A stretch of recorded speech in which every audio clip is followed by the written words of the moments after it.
Good morning.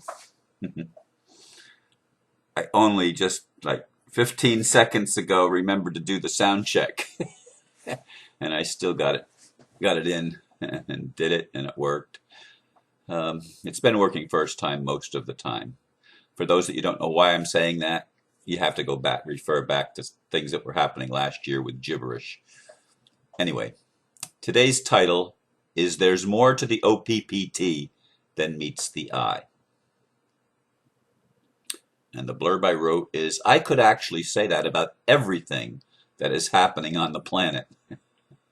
It's not what we can see, but what we cannot see that makes the difference. It's always been that way. In Heather's live interview last night on Global Fact Radio, Conscious Living with Dean Clifford, she revealed more of what she knows, including saying that Saint Germain is one of the players working behind the scenes to bring about the changes. This will make a lot of non-believers uncomfortable. Those that believe such things are crazy. For me, however, it does just the opposite. I do believe in the spiritual dimension and that there are and always have been higher dimensional aspects involved in this evolution and transformation of human culture. The interview was encouraging for me. Here's the link to the interview, and of course, the link is provided in the blurb. It's on Blog Talk Radio. Anyway, when I started listening to it, I thought it was something that had already been recorded, but actually it was live, and I just happened to catch it live, and I didn't even realize I was doing that till later on. I was already a good way through the interview before I recognized that it was actually a live interview.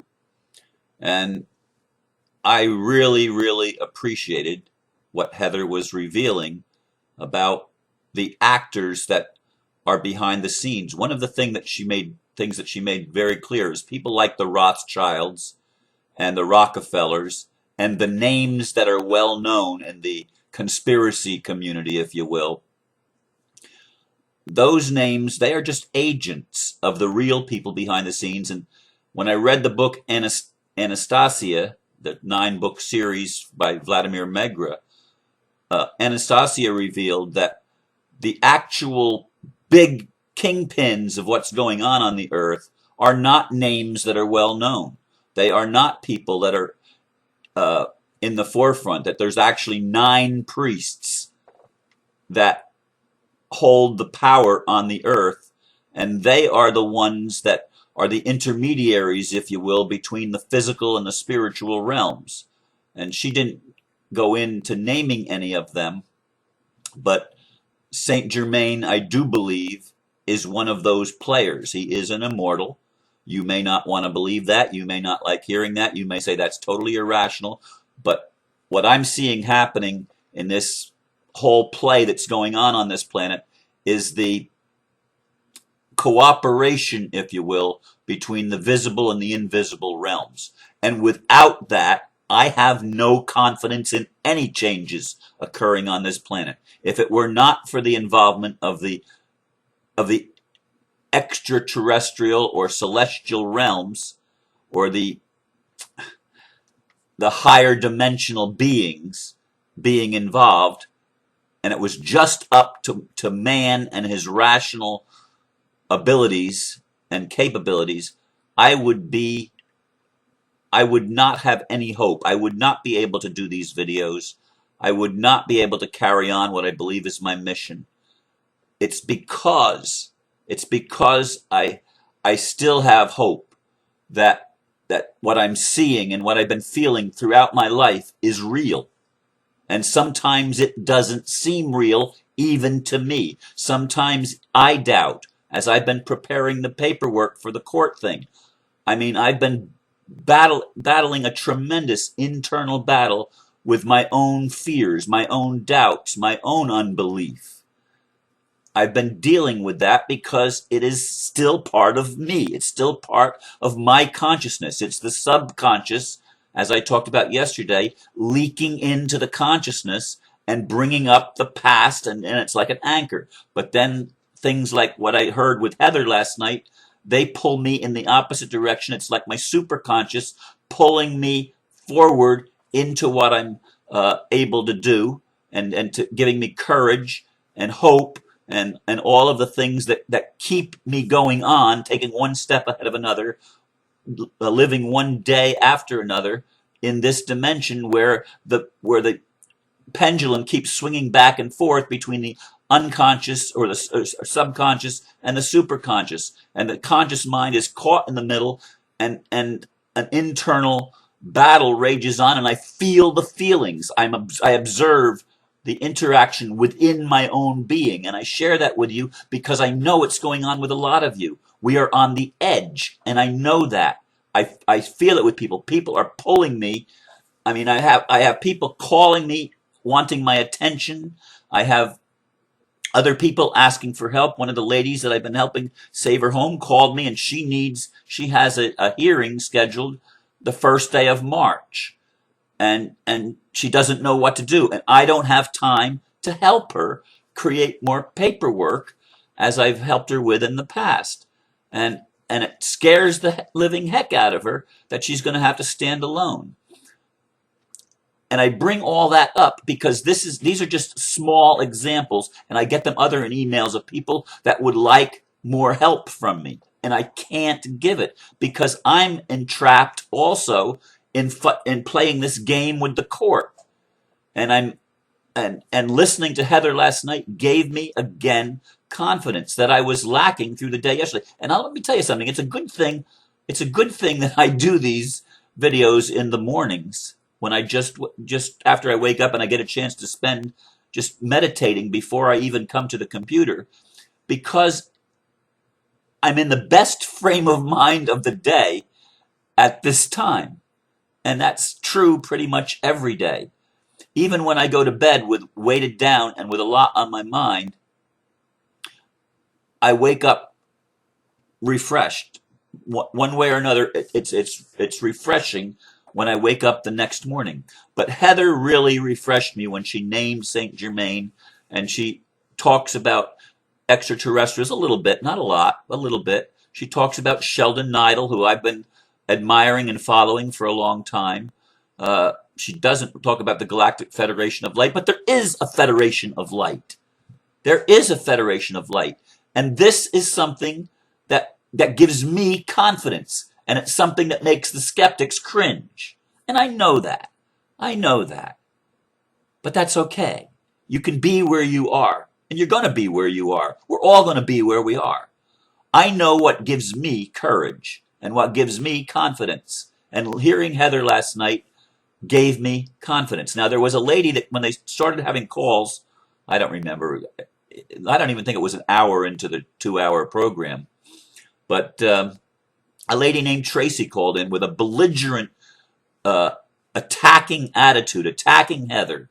And I mean, I would have, as soon as she manifested that attitude, I would have cut her off. And that's how I do relationships, by the way. When somebody gets in my face argumentatively and aggressively and starts attacking me, I want to turn it off. I don't want to hear that crap. I don't want to hear it. I don't care if they've got good points or not. You can't have an intelligent conversation when you're angry. And that's what it comes across as. It comes across not passionate. You can be passionate and not angry. And angry is when you're making the other person wrong. That's anger that is misdirected, misguided, and you can't communicate from that place. And that's why I would have, I don't know who Tracy is. She claims to have a superior trust, and they did let her back on, and they did offer her her own program to put out her point of view, which I think is wonderful. I think that's a good thing. But in the discussion last night, I would have just said, "Sorry, Tracy, you're gone." And I would have, as the hosts did, they actually let her back on and did give her the opportunity to come back on later. And apparently Heather finally realized who Tracy was and understood where she was coming from, although I don't remember enough of that to elaborate on it. But in any case, uh, what Heather shared for me gave me the courage, which will probably enable me to make better strides than I've been able to make so far this week on my response to the court. As I fashion my response from a human point of view. I'm not even going to play the freaking codes and laws and looking up references to previous decisions and that game. I will lose playing that game. I can't win. I can't beat them at their game of deception. I can't beat them because they don't want to hear truth. So I have to present truth not in their language, but in my language. And that's what I think Heather is doing in her presentation. She's using their language, but she's interspersing it with higher dimensional language. And it's the higher dimensional realities impinging on our human culture, if you will, on our human reality, our 3D reality, that's going to be the needed difference in bringing this about, because we all are aware that the 3D rulers that want to rule the world, they have the guns, they have all the weapons and all the technology seemingly on their side. And when I think of it from a purely 3D perspective, I lose heart. I lose faith because, man, I had it happen to me that some deputy sheriff shows up at my front door and doesn't listen to reason, doesn't want to engage in conversation. He's there to hurt me, to take my rights, and no amount of argument, or I wasn't even arguing, no amount of discussion is going to change what he's there to do. And that does not make me feel very secure, knowing that that has already happened to me in my life. And I don't want to be a martyr again. And I don't want to be sacrificed again. I have the feeling that in past lives I have been sacrificed. I have given up my life. And so have many others, been burned at the stake or executed in one way or another by the system that wasn't ready to wake up yet. And I'm tired of playing that game. I don't want to do that archetypal role. I don't want to play it. But Heather encouraged me last night. And for those of us that have been trying to integrate the spiritual and the physical, that have been trying to bring heaven on earth in a physical way, bringing the fifth dimension, and the third dimension together in a fourth dimensional bridge, if you will, that links them both, which I think is what's happening, by the way. I think it is the fifth dimensional and the three-dimensional bringing a fourth dimensional bridge, creating so that we can have a transition, fairly smooth transition between the old and the new paradigm, the old reality and the new reality.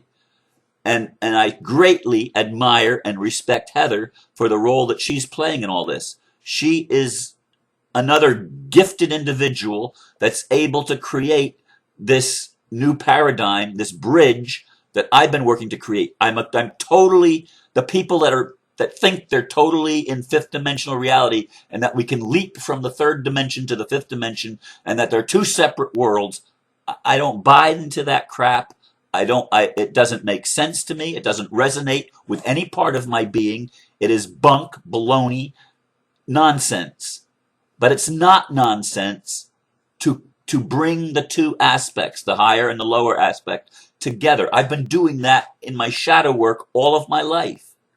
Not all of my life, but a lot of my life, a lot of the last 30 years.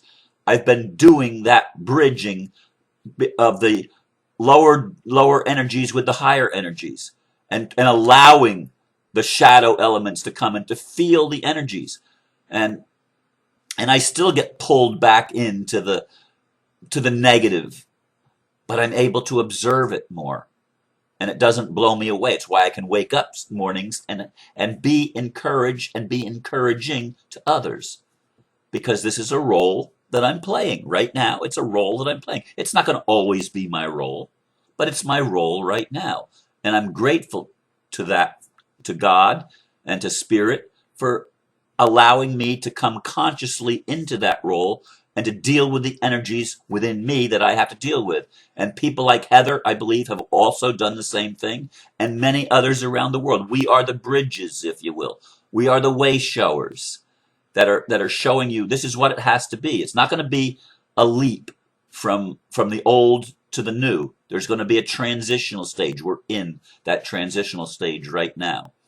And I want you to be encouraged as you go forth. And yes, I hear you that are crying out, I'm afraid. I'm afraid. I feel that fear in me. I'm aware of it. So I know what's going on in others. I I'm taking the pulse, if you will, of people through the social network, of people communicating with me. I get it. I so get it. But we win. This is a win-win situation for all of us. Even the skeptics, even the elite have a win-win possibility placed in front of them right now. And this is a beautiful thing. And there is and always has been more to the OPPT and everything else than meets the eye. That's the reality of our world. It's not that which is seen, but that which is unseen that makes all the difference. I leave you with these thoughts, and I thank you again for listening. Namaste.